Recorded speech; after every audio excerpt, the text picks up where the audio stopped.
I'm joined now by Jeffrey Tucker, the editorial director for the American Institute for Economic Research. He's the author of The Market Loves You, Why You Should Love It Back, and one of my favorites, Bourbon for Breakfast. Jeffrey, welcome back. It's good to see you again. How are you? Good. And just hearing the names of those two books just kind of put a smile on my face. So my first thought was when you said The Market Loves You, I thought, yeah, this is the greatest time to discover that the market truly loves you. If it weren't for the market, we'd all be in the state of desperate poverty and suffering, and all be dead by now. As for Bourbon for Breakfast, that's come in handy recently. For many of us, indeed, Jeffrey. I wanted to have you on specifically to talk about the market, the entrepreneurs, and their response to what's going on now. However, before I get to that, your institute has a webinar coming up, which I want to alert everyone to, Thursday, April 2nd. The title is A Rational Response to COVID-19, a webinar and discussion with Edward Stringham, Jeffrey Tucker, and Gordon Charlop. Hope I pronounced that correctly. 4:15 to 5:15 p.m. Eastern Time. We're not going to touch on those topics here, Jeffrey. I want to stick with sort of the economy. I assume this is a policy discussion that you're going to be having. Can you tell us a little bit about what you're going to discuss, though? On Thursday, well, I have to tell you that I think there's only about 100, maybe fewer spots left. We had a limit of 1,000 on our technology, so it's getting a little bit tight. But yeah, we're talking about market trends, a little bit about the astonishing things that are going on, the effects of the stimulus, the possible implications of the monetary changes. There's a lot of uncertainties, it's Albert, and I'm not sure I know anybody any more than anybody else does. In fact, one of the things I've said throughout this crisis, and I wrote this 2 weeks ago, is that ultimately this is an epistemic crisis, which is epistemic is a fancy word for what you know. And what's been shocking is how little we've known. We've known very little about COVID and who has it, what are the rates of infection, how fatal is it, and it's been shocking how little we've known. And I think what's happened is we've replaced knowledge with power, and so as scientists debate and people dispute and dig through data, and every day the data changes, and we try to figure out ratios of the infected versus the dead, and so on, and that information is rolling in as versus normal seasonal fatality rates for example, flu. Scientists are getting more information. Medical professionals are dealing with their on-the-ground reality. Meanwhile, the political class, under presumption that they already know everything and they know the right answers to everything, has completely locked down the economic world. I shouldn't say completely. Maybe it's 40-50% in lockdown at this point, and only allowing essential businesses to function. And thank goodness our Lord and Masters permitted that, but I'm actually gravely offended by the presumptions to know what's essential and what's not. Which is a very strange thing. It's almost as if a political order doesn't understand the economy is an interconnected web of network. There's no way to delineate what's essential and what's not. But nonetheless, what's been essential here is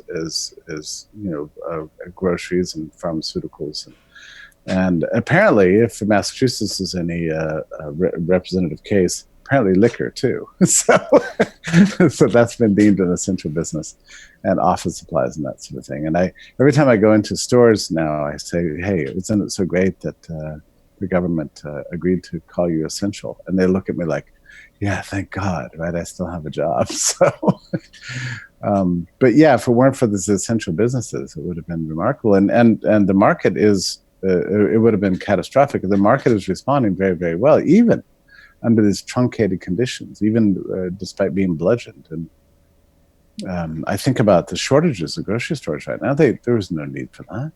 The price system could have easily responded, but all the controls over medieval style controls over prices and under these anti-gouging laws have caused mass shortages and for irrational items. Like Toilet paper. Okay, there's more than enough toilet paper. You don't have to raid all the toilet paper. Now we know what people really care about.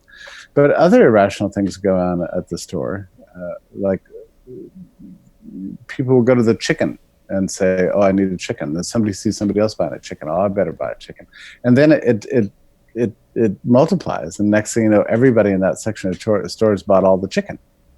And then people started having a chicken panic. I mean, I think the same thing could happen over cranberry juice or Band-Aids. I mean, it's random, and because the prices are not adjusting properly, people are just pillaging everything and hoarding everything. Those are all very good points, Jeffrey. The price system not at work.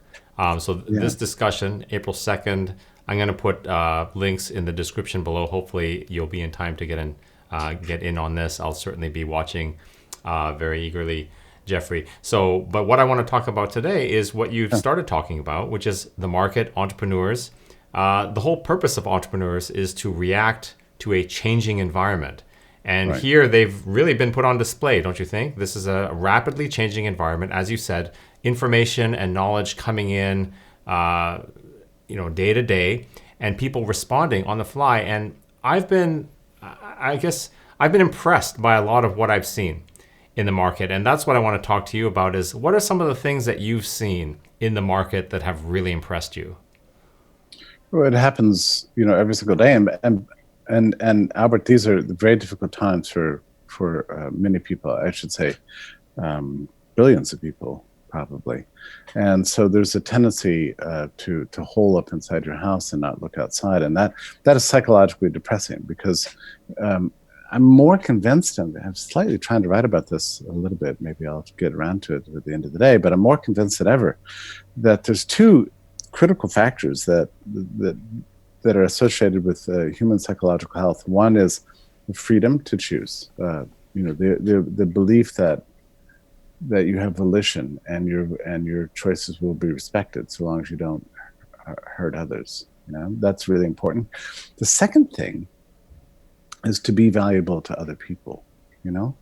And so every commercial exchange, we get that sense of reinforcement that I'm valuable to another person. And it sounds like a trivial matter, but it really matters. It does matter. When I go, I don't have too many examples because there's not too many places open, but when I go to the grocery store and I go to the flower shop, I have to keep fresh flowers in my room all the time. I mean, it's a pathology. It's just what I have to do. And so when I go in every few days to buy, fresh flowers, I mean, just to look at the florist there and see her smiling at me, and I smile back at her, and she gives me my lilies, and I hand her money. We have this mutual exchange of value, and I'm saying to her, in a sense, I love you because you're giving me something that's really important to me, and she says, I love you because I'm giving something that's important to her, which is these pieces of paper that are proxies for what I own, essentially. So I'm exchanging, in a sense, ownership rights with her, and we're both better off as a result. And it is an act of love, and it's very beautiful.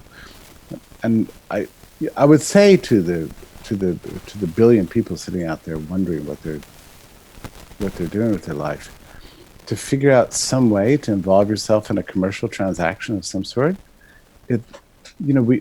To call it commerce, reduces it. It's actually human interaction and exchange, and the act of discovering the value of others and offering yourself so they can discover your value.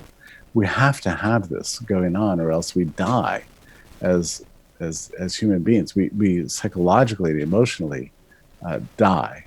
We have to be integrated with others. We have to be part of this network, and it's wildly inspired me just how quickly the markets have responded to outrageously fast changing conditions. I mean, when you have a panic like we've had for the last 2 or 3 weeks in this country, where you have just random people who happen to occupy positions of power, however temporarily that may be, sending out orders, you can only gather in groups of 50. Actually, it's 20. Actually, it's 15. Actually, it's 3.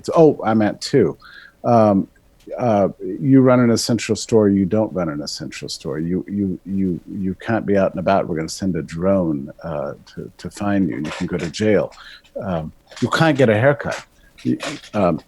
When you have these kind of outrageously random, draconian actions taking place, you'd think that the market would just collapse. I mean, like maybe that's why we think of markets as being extremely vulnerable. What we've seen over the last 2 weeks is that's not true. Markets are unbelievably robust and strong and powerful and adaptive. And they've taken every bit of information and as best, insofar as allowed to, continue to function as normally as possible. I mean, there's some stores I go into, and like I say, I love to go into stores just because it's like proof of life, that old expression, give me some proof of life. That's proof of life. When I see you get a sense that maybe life is a little bit normal, to go to the hardware store, to go to the office supply store, to go to the grocery store, the liquor store. These are the places I've been. To go to service providers. Look at restaurants. They went from serving, making money and serving, people on a nightly basis inside a nice environment, and they've all gone takeout now. I mean, and so they had to get takeout boxes. They didn't previously have enough takeout boxes. Well, there are people who make takeout boxes, and they've been ready to supply them, and those truckers have shipped them in, and the entire world has just like kind of gone through this astonishingly fast transformation, all driven by market incentives and signaling. It's remarkable. And if you'll permit me just one final comment on this little riff. This is what's frustrated me about the political response to this.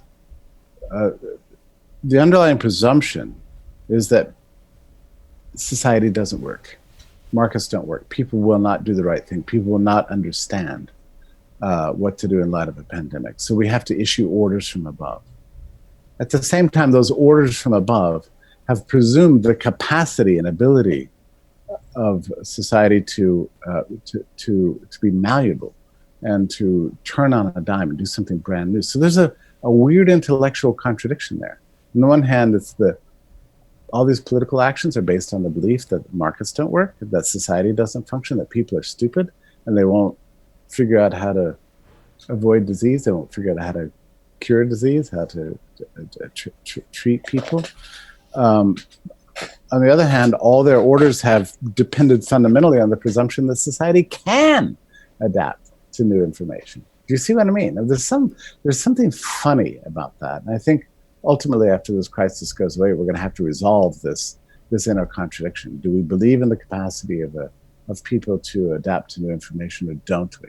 There's been a contradiction at the heart of this response.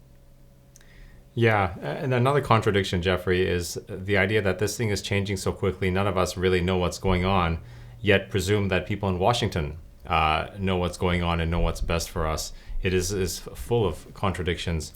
Yeah. I wanted to focus for a second on some of these vendors. I think what's happened, all of us have come to appreciate our customers more and our service providers. And these are not classes of people. These are roles we play. We jump in and out of being consumers and producers and suppliers and whatnot. I think we're all appreciating each other a lot more. And the other thing I noticed is if you look at the small entrepreneurs, meaning the ones who don't have lobbyists in Washington, the ones that if they get any of this $2 trillion that they're going to dish out, it'll be maybe too little too late.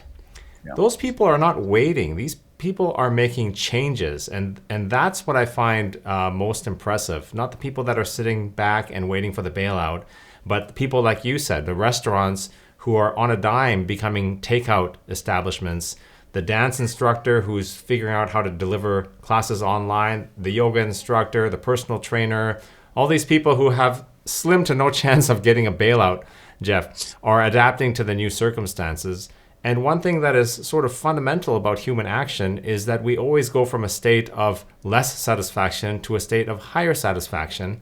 And a lot of these changes people are making are changes that sort of the economy was moving toward anyway, delivering services at home. They may not have had the reason to do it before, but they certainly do now, and I see them getting after it, and that I find very impressive.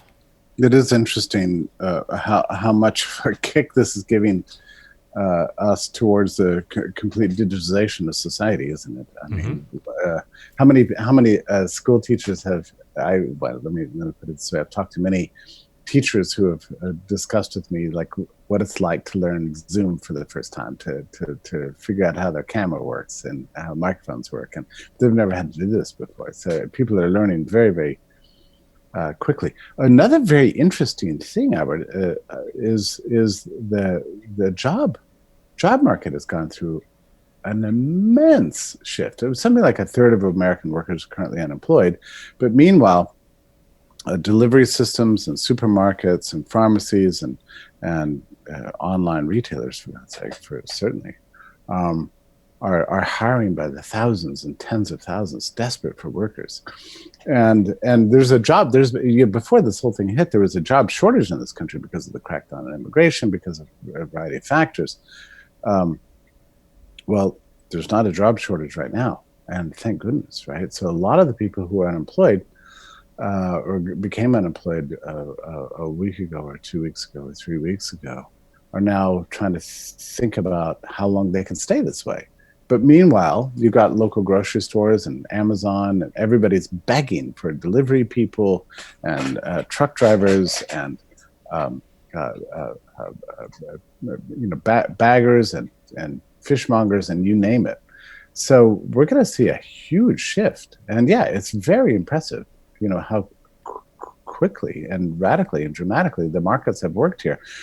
There is a real story to tell. I mean, there is a real story to tell, and I've been trying to write about this, almost every day. But even I haven't written the article that really seems to capture the beautiful, even miraculous job that markets have done in times of extraordinary crisis. If we had a brain, we would look at this and say, okay, what has worked? The political order, not so well.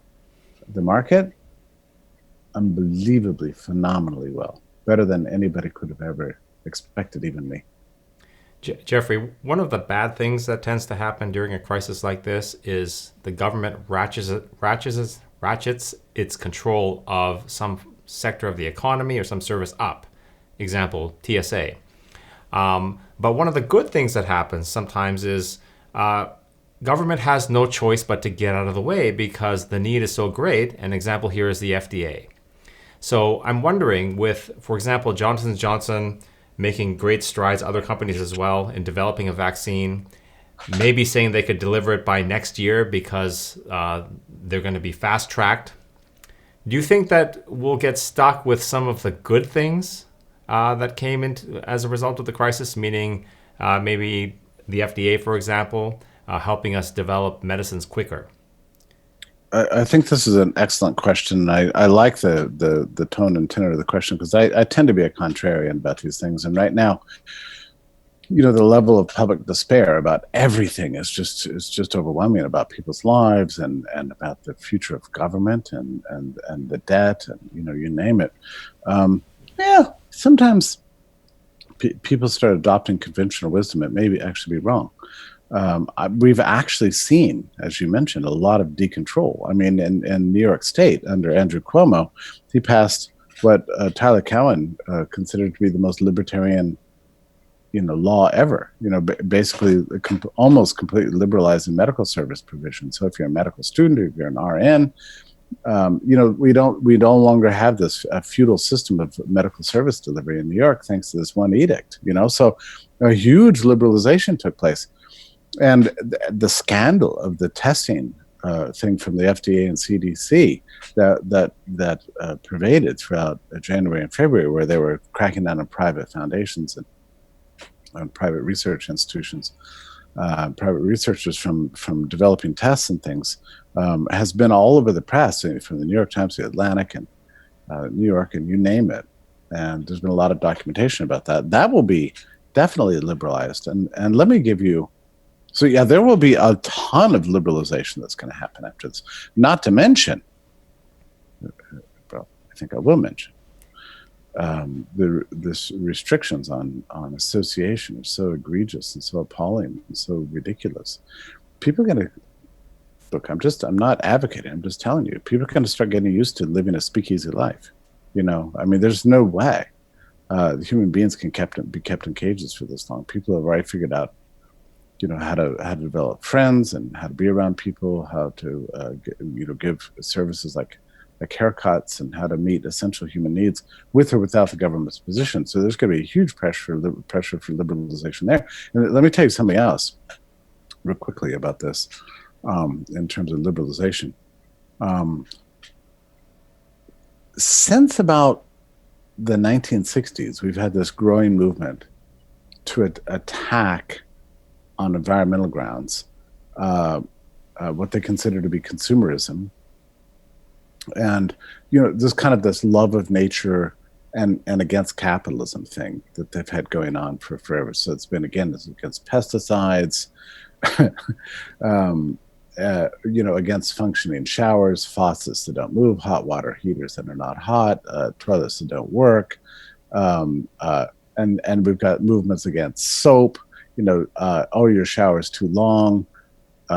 We should be composting everything and eating out of trash cans, and and so on and so on, down with plastic bags at the grocery store. And so, Albert, in the last 2 weeks, that entire movement, which has a long history and has done devastating damage to our country in many ways, and dirtying the place, essentially.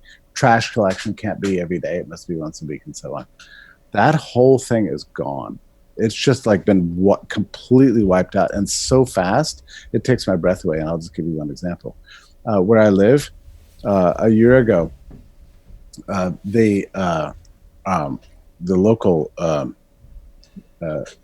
city government, in addition to turning Columbus Day into Indigenous Peoples Day, banned plastic bags in grocery stores. Right, so you have to take in your own bag to the grocery store to shop. Well, when coronavirus hit, and it became clear that, of course, these are extremely nasty to have people bringing in their own bags into the grocery store and filling up with groceries time after time after time. There's actually a disease threat.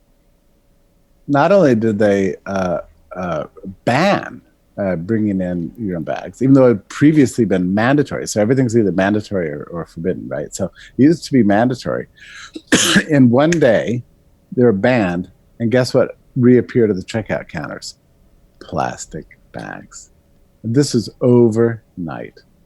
I mean, I never thought I would see the day, and it just happened overnight. So we're going through a dramatic transformation right now. So that's going to be one of the restrictionist ideologies that's just doomed in light of coronavirus. This sort of pro-dirt, pro-dirtiness, unsanitary environmentalist movement that's made such progress. Jeffrey, it's just amazing when something of very high value, and as an example, health and well-being, is threatened, how quickly the shallow and superficial values get tossed to the side. And I have also noticed that. I've noticed the plastic has reappeared. I noticed that they're not charging for it. And I still insist on bringing my bag in just to remind them.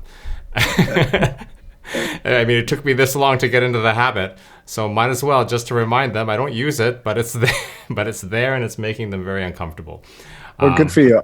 I never got used to using those bags. I always show up to the grocery store without bags, so I end up carrying out groceries, like balancing them on my arms. There's those vegetables, a piece of meat.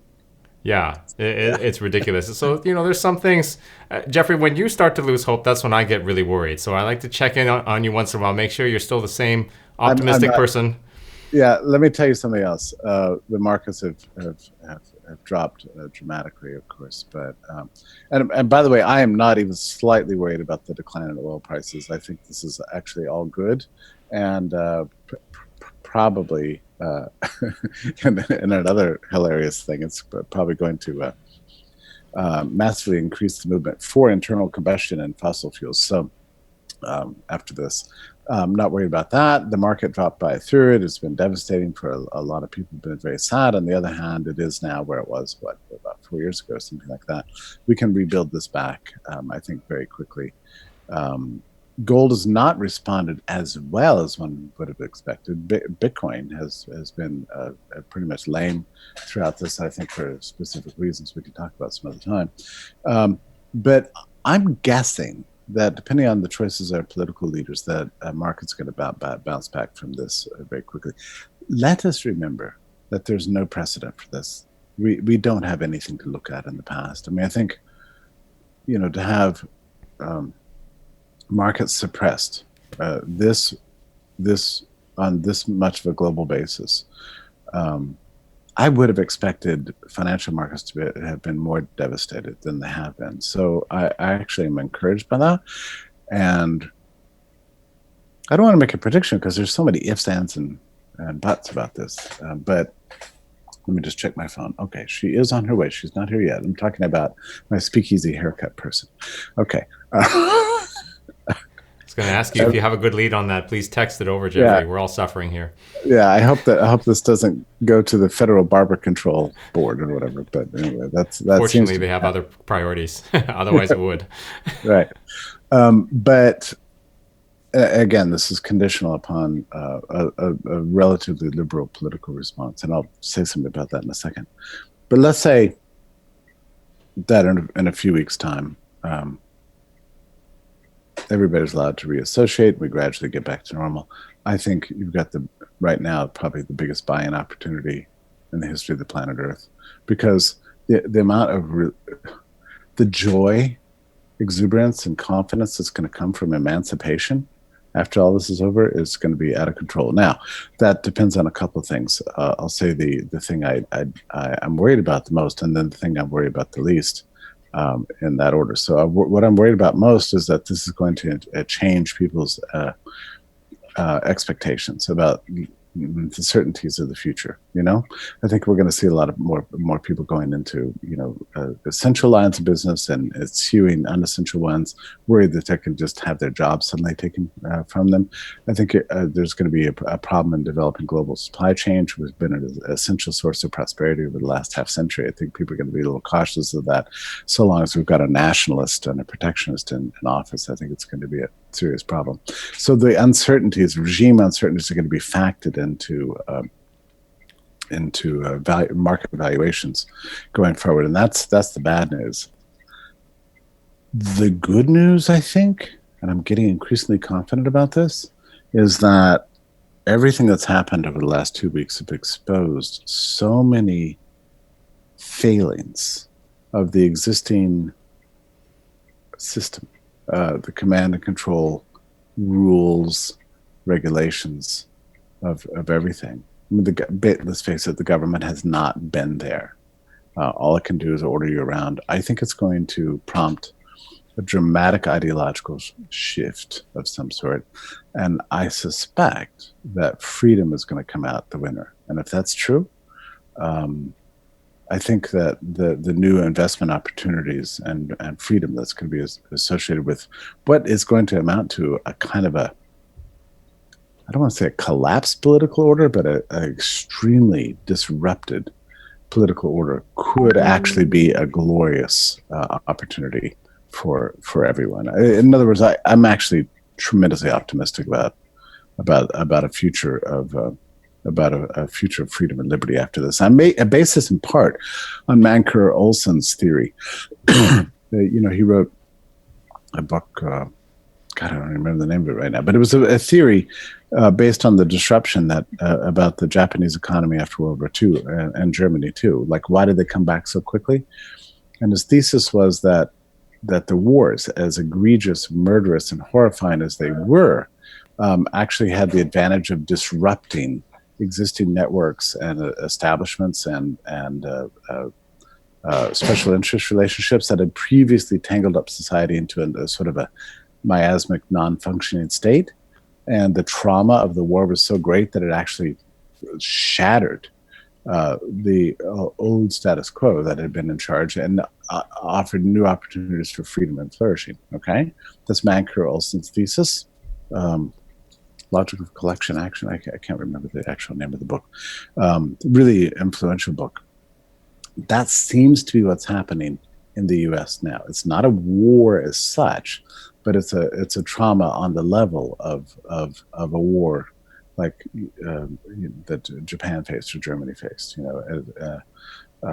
and just the devastation associated with it. And so in that Olsenian sense, we could have tremendous opportunities to rebuild and live a better life than we've had in the past. I think that's really true. In fact, thanks for dragging that thought out of me. I might write that up as an article. That's the Jeffrey Tucker that I was looking for. And by the way, a great example of the point that you made is what happened after World War II as the Japanese, the Germans, and the Italians sort of remade the whole motorcycle industry with companies that were not in that business before, but society showed they needed that type of transportation. So these companies retooled and then ended up dominating the industry. It's a really great story. Yeah. There's that.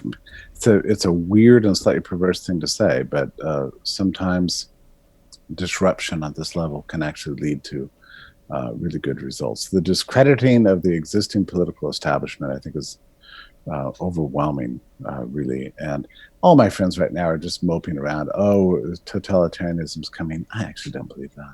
I really don't. Yeah. I think not us, Jeffrey. We're all positive here. Here's the thing, Albert. I mean, a lot of people, millions of people, hundreds of millions of people did not know that the state was capable of doing this, shutting down international travel, telling your business to close, forcing you to hang around a language inside. People didn't know that states were this powerful. Now, you and I knew that, right? Because we're students of liberty and we've been studying states for a long time. But I had friends of mine tell me, like, I have very good friends who, highly educated, coming out of Ivy League universities with advanced degrees and yada, yada, yada, that told me recently that in their entire lives, they never once took the existence and power of the state seriously until now. They didn't even know it was a thing. They thought it was just another institution like a church or a grocery store or something else. Now they understand it's a unique institution and actually is extremely dangerous. They're seeing this for the very first time. So we're not shocked by this, but a lot of people are getting an education right now and how dangerous it is to have these all-powerful states lurking around. And I don't mean just the federal government. I mean your local mayor, your city council, your state governors and so on. I mean, it's been a terrible thing of just the way they've used their risk-averse personalities to clamp down on everybody's freedoms this way and not let us function like normal human beings. There is no way this lesson's going to be lost on people in the future. This is a trauma for the ages. It's a trauma for the ages, and I think it's going to take some work, but I think we can learn the right lessons from it and rebuild towards the ultimate goal of peace and prosperity and universal human flourishing. I think we can do this. I've been speaking with Jeffrey Tucker, the editorial director for the American Institute for Economic Research. Please, in the details for this show, check out a link for the webinar that he will be co-hosting on Thursday, April 2nd. Jeffrey, thanks for coming on the program, and I hope that we can have this discussion when we both get through to the other side of it, and joke and laugh about some of the silliness that went on, but hopefully everything by then will be fine. Well, Albert, you've been a very important person to me professionally and personally for so long, and it's such a pleasure that you asked me on, and such a pleasure to be here. So, and I could also just encourage people to go to AIER.org. I work that site every day. It's my life, and I pour my heart into it and hope to do some good. Thank you, Albert. Thank you, Jeffrey.